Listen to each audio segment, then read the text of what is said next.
Tadekam smaramastarekam bhajamaha Tadekam jagat sakshi rupam namamaha Sadekam nidhanam niralambamisham Bhavam bodhipotam sharanyam rajamaha Om Shanti Shanti Shanti. On that alone do we meditate. That alone do we worship. To that alone, the witness of the universe, do we bow. To that one who is our sole eternal support, the self-existent Lord, the raft to safety across the ocean of this world, do we come for refuge. Om, peace, peace, peace.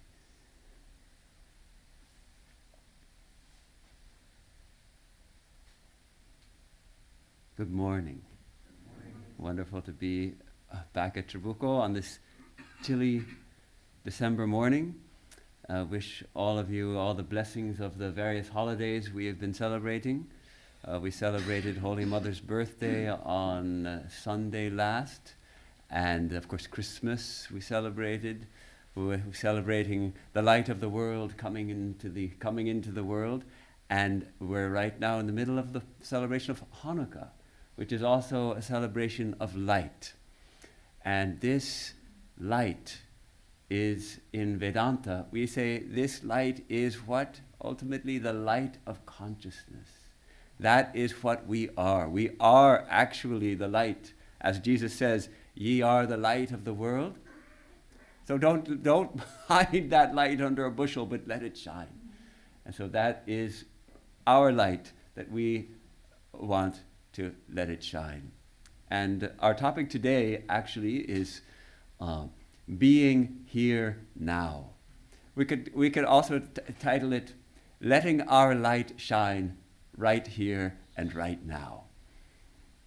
I should give a little nod to Ram Dass, the well-known teacher whose groundbreaking book, Be Here Now, broke a lot of it broke open a new era in American spirituality, and a lot of people's minds were opened by that book to the teachings of Vedanta, which he made very accessible. And the first half of the book is all in cartoons. But I'm not going to be speaking on his book. But it's a very powerful book. Be Here Now. My topic is being here now, and of course, where else could we be but right here? And when else could we be somewhere but right now? It's always here and it's always now. That is, we can understand that. And yet then we have this utter paradox and utter tragedy that for so many of us, so much of the time, we're not being here now. We're being there then. We are most of the time thinking about the past, remembering the past, regretting the past, maybe celebrating the past, or thinking about the future, planning the future, fearing for the future, anticipating the future. We are preoccupied with that which already happened and cannot be changed, and that which is yet to happen and which we cannot predict with certainty. And we're forgetting all about what's happening right here, right now. And why is this a tragedy? Because it is right here and right now alone that we can taste true joy, that we can truly be happy, that we can truly let our light shine, that we can truly stand on the glory of our own soul. So today, I want to take up this topic a little bit more deeply. This topic, this idea of the infinite potential of this present moment, which is always and only and ever the only moment that there is. And how can we learn to dwell in this moment, to be more rooted in this moment, to let our light shine here and now, and always drink that nectar of immortality which is flowing deep within, which is the substratum of our being, which is our true self, which is the divine. Swami Vivekananda has a very powerful analysis of this idea of now, which I'd just like to read from. This idea that we are always in the present tense. And he says, all the past and all the future are here in the present. No one ever saw the past, he claims. No one ever saw the past. Did any one of you see the past? When you think you are knowing the past, you only imagine the past in the present moment. We think we're remembering the past. We're imagining it in the present moment. We're always here now. To see the future, you would have to bring it down to the present, which is the only reality. The rest is imagination, he says. This present is all that is. There is only the one, all is here right now. And he goes on to say, one moment in infinite time is quite as complete and all-inclusive as every other moment. All that is and was and will be is here in the present. Let anybody try to imagine anything outside of it. He or she will not succeed. It's a brilliant analysis. This idea, one moment in infinite time, is equally complete and full and glorious as any other moment. Usually, we, at least thinking about myself, and I think many of us, we think, well, this moment may not be that great, but tomorrow will be better. Or as soon as I get that promotion, then it'll be really good. Or as soon as I find my spouse, then it'll be really good. Right now, it's not that great, but it's going to be better then. Swami Vivekananda calls this out. Every moment is equally perfect. In every moment is complete and all-inclusive. We don't need anything else if we can fully be here right now and let our light shine right here, right now, bask in the light of our own soul. So it boils down to this idea of awareness, of consciousness, awareness. Awareness is always now of what is here, in this moment. But what happens? Thoughts arise in that awareness, and then we start to identify with those thoughts. And then I am thinking of something that happened yesterday or 10 years ago, and I get fully sucked into that, and then I'm no longer aware of what's happening right now. I'm no longer aware of my own being. I'm aware of what happened before. And so I'm not being here now. And then I begin to think about, well, what's going to happen tomorrow? Tomorrow I'm going to Raleigh, North Carolina. So this morning I was thinking, yes, got to get up early. I'll have to have an early shower, get to the airport by 6 in the morning. So thinking about all those things, I'm not being here now. I'm thinking about tomorrow or what might happen next year. But still, even this thinking is happening right now. It can't happen any other time but right now. So it can be said that no other time exists. Though we think that of time as something that is going on, and there is a past, and it comes to present, and then there's future, and time is rolling on like that. But actually, there is only the present moment, ever and always. So we can say that time, in that sense, does not exist. Only now exists. Only this moment exists. Only ever and always. Why then do we spend so much time thinking about that which is utterly unreal, which doesn't exist? Why? I think there's a role that evolution plays in the evolution of our brains, because our bodies and brains evolved to preserve this organism from danger and for getting nourishment and for reproducing, for reproduction. Make more like me. So we have seen in the past tigers eat people. So I got to be careful about tigers. I got to think about the future. Where will I see a tiger? I want to avoid that place. I want to avoid destruction, so I avoid those dangerous places. And I want to reproduce. I have to think about where I might find a suitable mate to reproduce. Think about this preoccupation with the past and the future, maybe, partly at least, attributable to this idea of evolution. Vedanta has a term for this, calls it raga and dvesha. These two terms, which are two sides of one coin.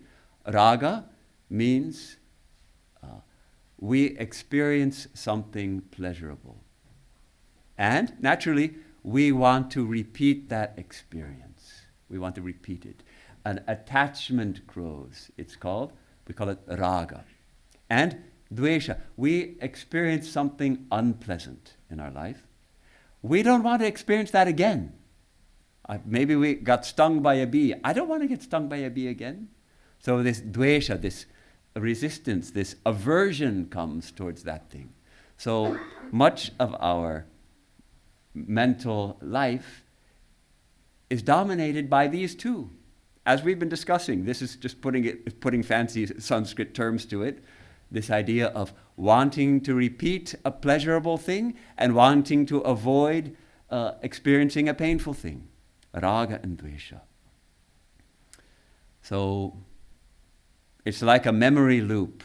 This memory loop, we remember those good things and think, I want to have that again. And remember the bad things, I don't want to do that again. And the thing is that a pleasurable experience, when we are actually experiencing it, if we can experience it in that present moment, then it's wonderful. Isn't it? William Blake has that wonderful poem. One who clings to his breast a joy does the winged life destroy. But one who kisses the joy as it flies lives in eternity's sunrise.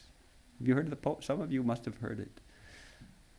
See, we have that experience of pleasure and we enjoy it. And we are brought into the present moment, actually, by that experience of pleasure. But then we try to hold on to it and we kill it. But if we can just kiss it as it flies, we live in eternity's sunrise. It's a beautiful way of describing what we are talking about, being here now. Living in eternity's sunrise. The sun of eternity is always and eternally rising. Right now, here it is. We can live there if we kiss the joy as it flies.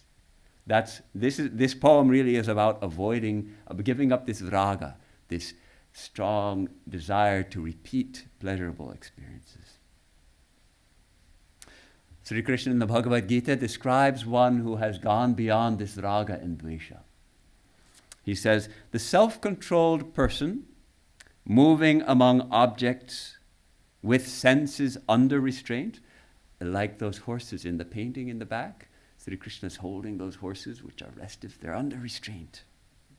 So moving among objects with senses under restraint and free from raga and dvesha, attains to tranquility, attains to peace. That tranquility is here in this present moment. When we rest in the awareness that is who we are, when we rest in being, undisturbed by memories, undisturbed by projections, longings, and fears of what may come.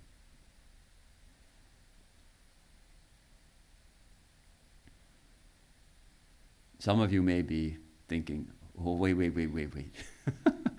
That's ridiculous. I treasure my memories. They bring me joy. And moreover, I need to plan for the future. That anticipation also gives me joy. To dwell in the present moment, well, that sounds a little like just like being a stone.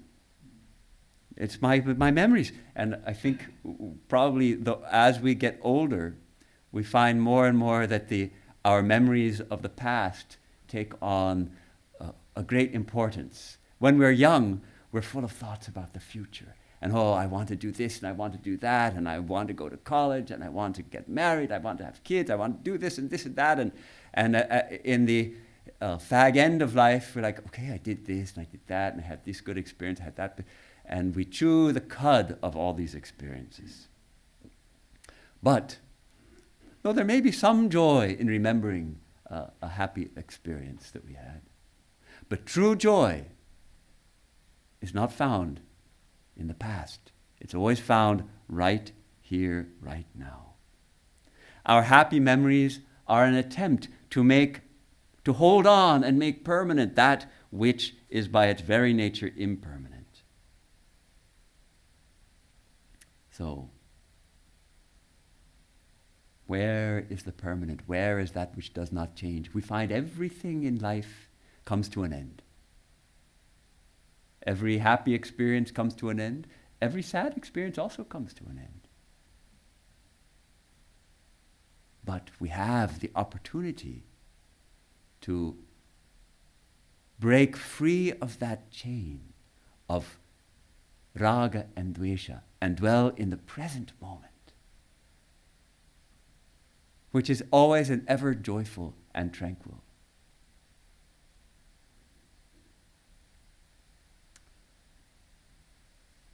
In this moment, we can become aware of isness, of being. The right nowness of this moment, the right nowness of my experience. I am experiencing right now, I am here, sitting in the hall of the Ramakrishna Monastery in Trabuco, listening to the Swami talk, and I'm here right now. I feel that I'm here, and I don't have to worry about anything because I'm safe here. Nothing is... I don't have to think about tomorrow. I don't have to remember yesterday. Right here, right now, I am. I am. Not I am this, I am that. I am. I am that I am. And it is in my awareness that all this experience is unfolding. This is called cultivating the Sakshi Bhava, the attitude of the witness, the mood of the witness. So, is it possible really to dwell in this state? I think all of us, I hope all of us, I'm almost sure all of us, at least many of us, most of us, have had tastes of this experience. We might not be aware that it was that, but we have. How? Perhaps when experiencing extraordinary beauty. Perhaps seeing a sunset in the mountains with the golden light touching the snow-tipped peaks of a mountain range. Or as the sun descends below the horizon on the ocean and the clouds become lit up with a panoply of glorious color. And for the moment, our minds are stilled, our senses are stilled. We are brought fully into the present moment as we see the glory of the natural world. And we are being here now in a very full and complete way. And such an experience is ineffable. We can't put words to it. Or perhaps We go out to the desert at night, on a moonless night, and we see the canopy of stars, the millions of points of light, the Milky Way in all her glory. And we stand in awe. And the mind falls away, and we simply are.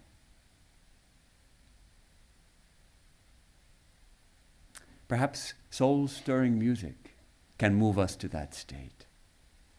We get absorbed in the beauty of a virtuoso, in song, or in a cello, or a flutist, or a vina player, and the mind stops its running, and we are lifted into the now. Even in intense sense experience, of course, seeing a sunset is a sense experience, and music, I'm thinking of, say, tasting a true delicacy. And it's so good that for a moment, we forget everything. Have you ever experienced that? I experienced that in Washington, D.C. There was a wedding. Didn't go to the wedding. Monks are not supposed to go to weddings. But it was a daughter of a devotee of our Washington, D.C. center, a Bengali family, and she married a young Swiss man. And so the sweets that they served at that wedding were a hybrid of a rasagolla, which is the quintessential Bengali sweet. It's like a cheese ball soaked in syrup, and if they're well made, they're absolutely delicious. And it was dipped in Swiss chocolate with a cherry on top or something. I don't remember exactly what it was, but and they brought some to the center for us to try, and I had one. And I say, I have never had a sweet thing that delicious. One was enough. It was a kind of ecstasy, tasting this delicious sweet. Why? Why was it an ecstasy? Because my mind was stilled. It was overpowered by this sense experience, and actually, we get filled with the joy of our own being when our mind is stilled like that. Yes, we are tasting the joy of our own being. We are tasting the joy of the divine. As Swami Vivekananda puts it, and he's paraphrasing from the Upanishads, wherever there is any bliss, even though in the most sensual of things, there is a spark of that eternal bliss, which is the Lord Himself.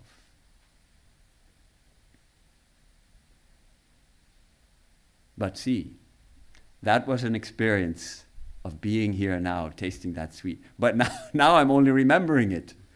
And suppose I had said, hey, that was so good, I want to experience this every day. Please make me 100 of those, and I'll keep them in the fridge, and every day I'll have one. What would happen? Wouldn't have the same effect, would it? I had one in my whole life. I had one. If every day I had it, it would no longer have that effect of bringing me into the here and now. But we don't need chocolate-covered rasagollas to bring us into the here and now.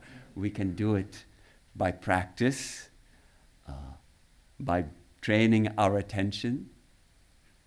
With the help of meditation, we can learn to dwell in the here and the now, and to taste that joy all the time. Thrill seekers. I think a lot of thrill seekers also, why do they seek thrills? Because in the thrill, in the terror of hurtling down a roller coaster at 90 miles an hour at like 89 degrees, you are brought into the present moment. It's so terrifying. You don't think about the future, you don't think about the past, you're just there. I am. Terrified also, but I am. And they get joy. Or jumping out of an airplane with a parachute strapped to one's back. I've never done that. Anyone has done that? Then, so you know, at that time, you really feel present, right? You're not thinking about yesterday, you're not thinking about tomorrow. You're like, wow, intense joy. We can get that. We can get that. We don't have to jump out of airplanes to taste that joy. There's a term called flow. Perhaps some of you have heard of it. a term which was coined by a Hungarian psychologist named Mihaly Csikszentmihalyi. I think I pronounced that right. He defines it as a state of being in which people become so immersed in the joy of their work or activity that nothing else seems to matter. It's a state where the word itself, flow, suggests that we suddenly enter a state of flow where we're fully concentrated, we're not thinking about the past or future, we're just doing what we're doing. We're fully present in this moment. And they say that oftentimes athletes, maybe running in a marathon or playing an intense basketball game, they can enter this state of flow. Or a musician performing a challenging piece of music, perhaps as part of an ensemble or an orchestra, can enter the state of flow. Or an artist immersed in creating a painting can enter this state of flow. A writer absorbed in writing a book can enter this state of flow. A surfer on her surfboard on the Pacific Ocean can enter this state of flow. So I think most of us have experienced something like this. Perhaps once or twice, or perhaps a number of times, we can remember that.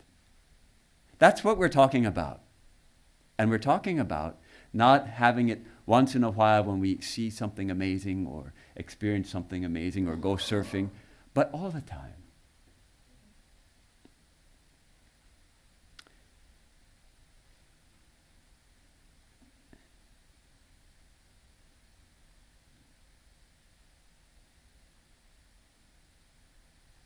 One thing that strikes me about this discussion, that we say that time, I have claimed that time actually doesn't exist because only the present moment exists. But, you may say, take a picture of yourself from 20 years ago and put it next to a snapshot that you took this morning and tell me that there's no such thing as time. The hairs have gone gray. The jowls are starting to sink. Maybe a little paunch has come. Yes. On the level of the physical material world, time is real. And time stops not. And it destroys everything. It devours everything. Every mind, every body, every world even. Swami Vivekananda puts it so poetically and powerfully and overwhelmingly. Let me read from Vivekananda. Time, the avenger of everything, comes, and nothing is left.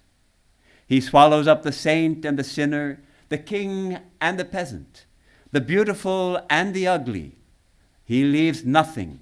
Everything is rushing toward that one goal, destruction. Our knowledge, our arts, our sciences, everything is rushing towards that. None can stem the tide, none can hold it back, even for a minute. We may try to forget it, in the same way that persons in a plague-stricken city try to create oblivion by drinking, dancing, and other vain attempts, and so becoming paralyzed. So we are trying to forget, trying to create oblivion by all sorts of sense pleasures. And this is Maya. Swami Vivekananda calls this Maya. This is Maya. Why? Because it's the statement of the fact that though we are in our own true nature perfect and complete, we are infinite joy. We are, if we can be here now, we can start to taste the infinite joy of our own being, and yet we are terrified of the march of time. We are chasing after all kinds of distractions to deny its reality. There's a beautiful verse, I'd like to chant it, from Shankaracharya, which also describes this relentless march of time and the response of the devotee of God to this. Ayurnashyati pashyatam pratirinanyati kshayam yauvanam Pratyayanti gatah punarna divasa kalo jagad bhakshakah Lakshmi stoyataranga bhanga chapala vidyuchalam jivitam Tasman mam sharanagatam sharanada Tvam raksha rakshaduna. Day by day does one come nearer to death. One's youth wears away. The day that is gone never returns. Almighty time devours everything. Fickle as ripples on water is the goddess of fortune. Life passes by like a flash of lightning. O Shiva, O giver of shelter to those that come to thee for refuge, protect me, who have taken refuge at thy feet.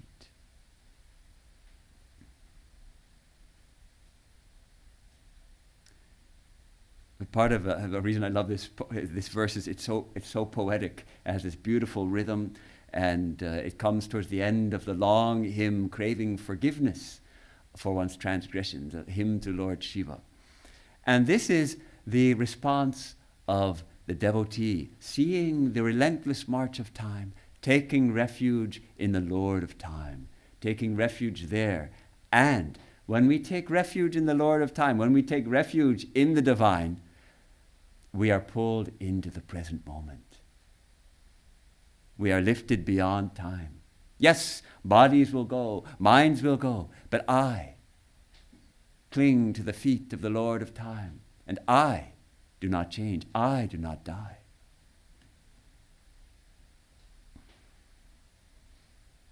I'd like to turn to a very interesting incident in the life of Swami Vivekananda.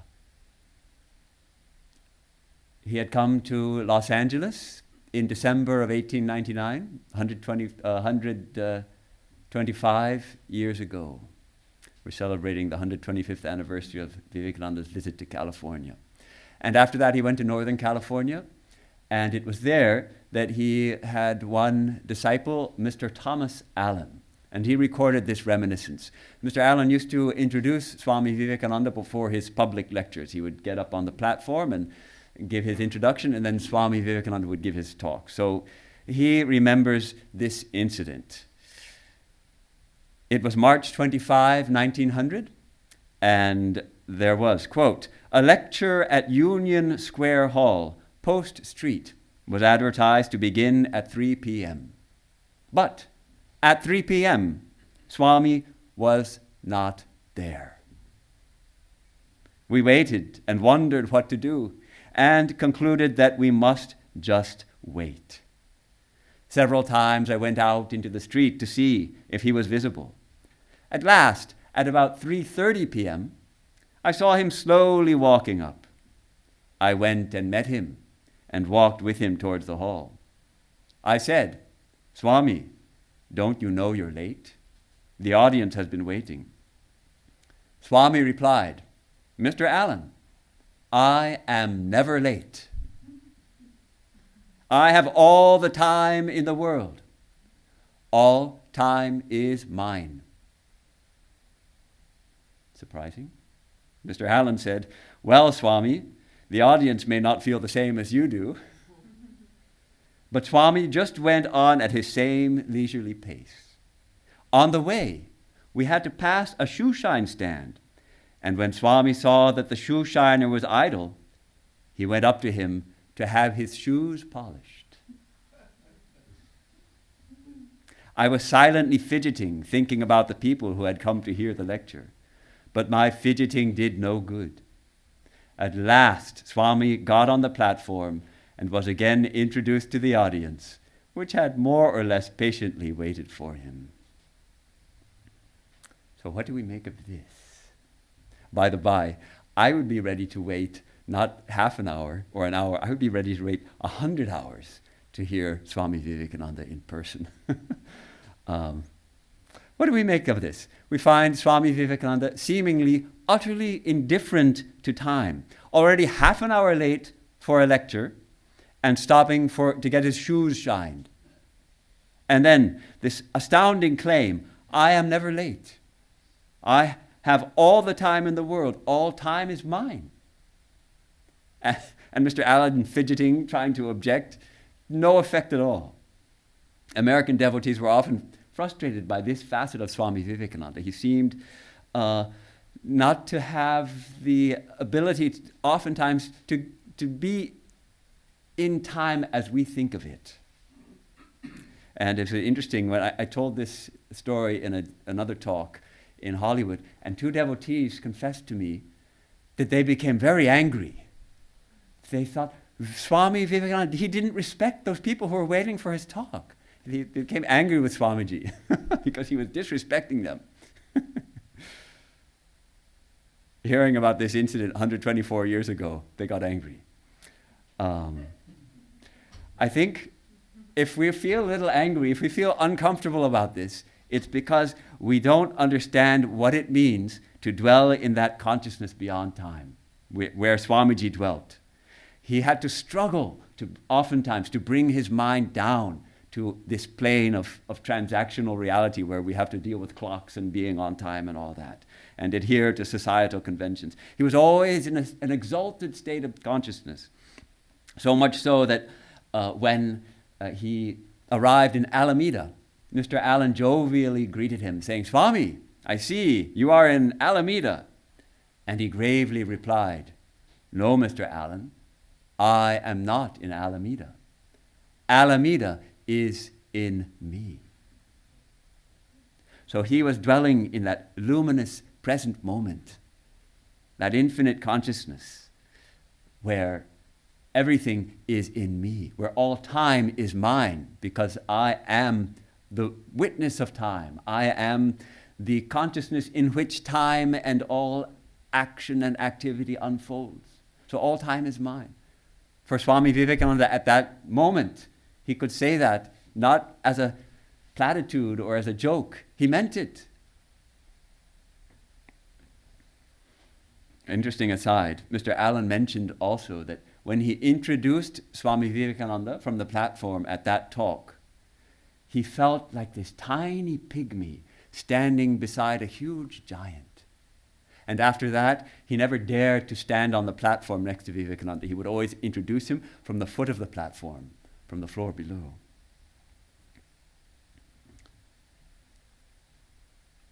So clearly, for us, the man we know as Swami Vivekananda was late for a lecture. Probably was 45 minutes late by the time he got his shoes shined and all that. And he was in time. And he was in Alameda as well. But for Swamiji, it was not so. For Swamiji to be late, he had to be subject to time. He must be in time. But he was identified with that which is beyond time. So he could say, all time is mine. As he put it so beautifully and powerfully in his letter to Sarah Bull on the death of her father, he wrote, "Coming and going is all pure delusion. The soul never comes nor goes. Where is the place to which it should go when all space is in the soul? When shall be the time for entering and departing, when all time is in the soul?" At the same time, we see that Swami Vivekananda navigated this world of time and space with ineffable grace and skill. I think he could do this precisely because he dwelt in the ever-present moment. And though he was loath to be hurried, he couldn't be hurried, yet he could also move with extreme speed and precision. Here's another incident recorded by another disciple, Frank Rodahamel, also in San Francisco. Met him in his rooms in San Francisco, and he writes, his personal appearance on my first interview was a pleasurable shock from which I have never fully recovered. He had on a long gray dressing gown and was sitting cross-legged on a chair, smoking his pipe, his long hair falling in wild disarray over his features. This interview was continued 15 minutes beyond the time set for a class on Raja Yoga to be held in the front room of the house. we were interrupted by the lady in charge of affairs, Mrs. Hansborough, rushing into the room and exclaiming, "Why, Swami, you have forgotten all about the yoga class. It is 15 minutes past time now and the room is full of people." The Swami arose hastily to his feet, exclaiming to me, "Oh, excuse me, we will go to the front room now." I walked through the hall to the front room. There were 3 rooms. The front room, Swami Vivekananda's bedroom, and a back room. And they were sitting in the back room. And you could go through the bedroom to the front room or through the hallway. So Mr. Rhodahamel went through the hallway. And Swamiji went through his bedroom, which was between the room we had been sitting in and the front room.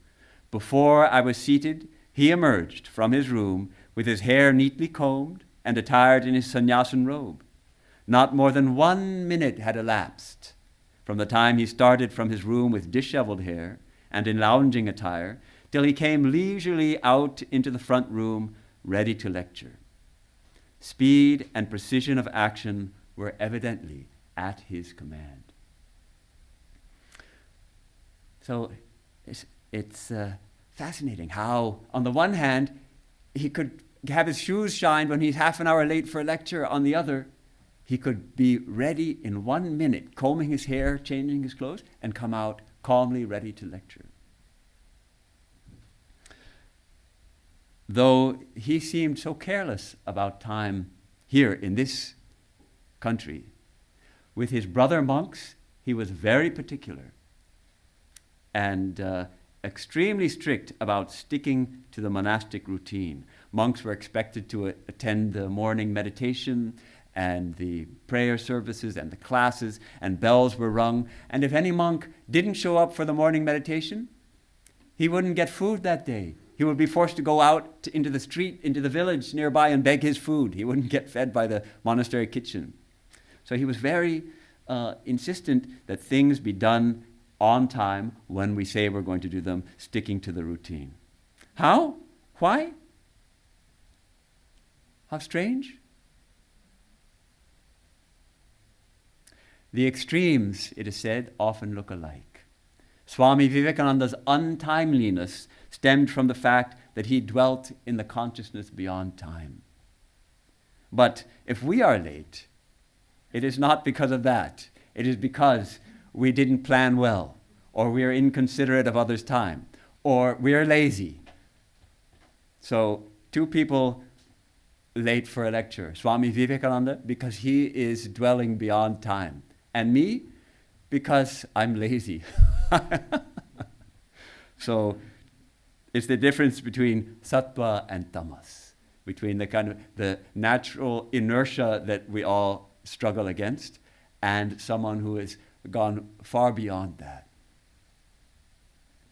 Well, let's spend a few minutes on some practical hints. How can we learn to dwell in that timeless awareness, which is our true nature? How can we actually be here now? How can we do that? One hint is to avoid hurry. Swami Vivekananda had a term for hurry. He called it indecent and brutal.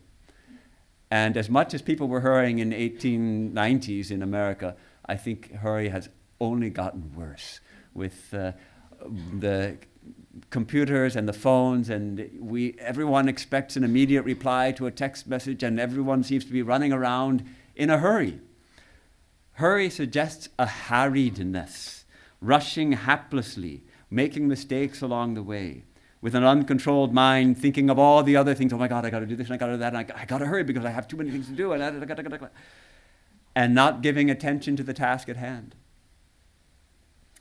So hurry leads to worry. When we slow down and do one thing at a time, we can actually be more efficient. There's a teaching that I saw on how to type faster. And I thought, great, we all want to type faster, right? Well, how to type faster? By typing slower. Because when we type too fast, we make mistakes and we have to constantly hit that backspace. So actually, by typing slower, we can type faster. Swami Vivekananda could not be hurried.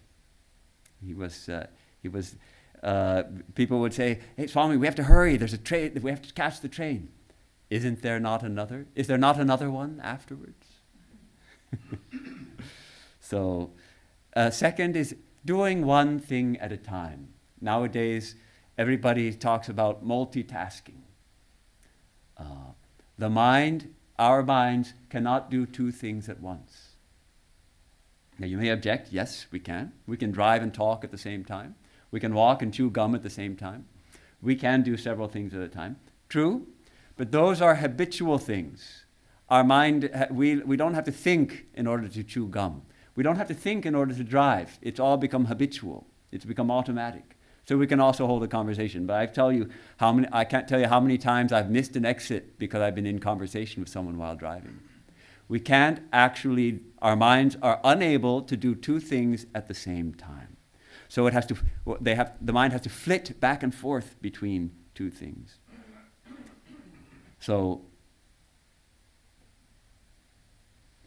when we do that, when we try to multitask and hurry and all of that, we miss our appointment with life. This is from a beautiful quote by the well-known Buddhist teacher, Thich Nhat Hanh. He tells us, and this is very powerful teaching, you have an appointment with life. You should not miss it. The time and the space of your appointment is the here and the now. If you miss the present moment, if you miss the here and the now, you miss your appointment with life, which is very serious. Learning to come back to the present moment, to be fully present and alive, is the beginning of meditation. So his recipe from Buddhist practice is mindful breathing, bringing one's attention to one's breath, which brings us to this present moment, because we are taking a breath right now, right here. And it's a powerful practice. And he suggests adding some prayers or affirmations or mantras to that breath. Let me just share these few with you. He says, breathing in, I know I am breathing in. Breathing out, I know I am breathing out. See how that brings us to this present moment. Breathing in, I know I am breathing in. Breathing out, I know I am breathing out. Breathing in, I calm my body and mind. Breathing out, I smile. Breathing in, I dwell in the present moment. Breathing out, I feel it is a wonderful moment.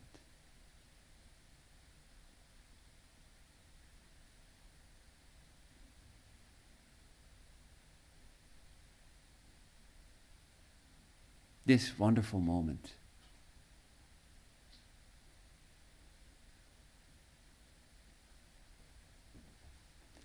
It takes a certain intention that we have to want this, first of all. In spiritual life, always. We have to want it.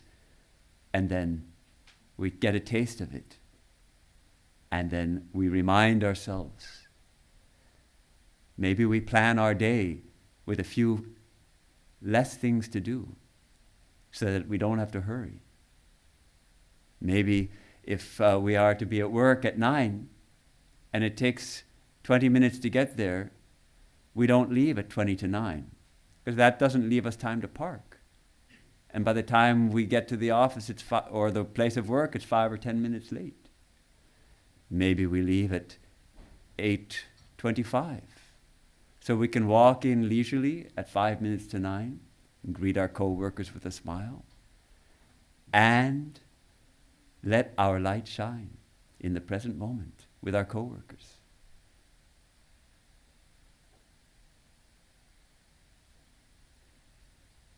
Maybe when we are spending a little time with our kids or our spouses or our friends, we can put our phones away, turn off the ringer, and just spend quality time. Give them our attention. Let our light shine. Let them bask in our light in this present moment. Maybe we can set aside some time every day for meditation, where we practice this, where we practice sitting in this present moment, being here now, and tasting, beginning to intuit the glory of our being, the glory of our own soul.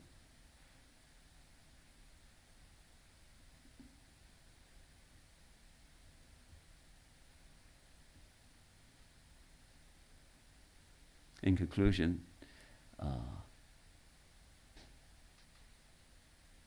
we have talked today about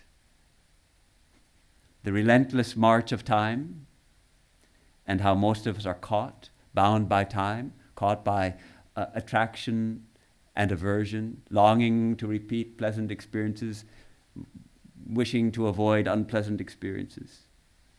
And yet how there is a way out of that by learning to be here now, to dwell in the present moment, which after all is the only moment there ever is. And we have heard a couple of amusing, to me at least, very amusing and yet astonishing stories about Swami Vivekananda.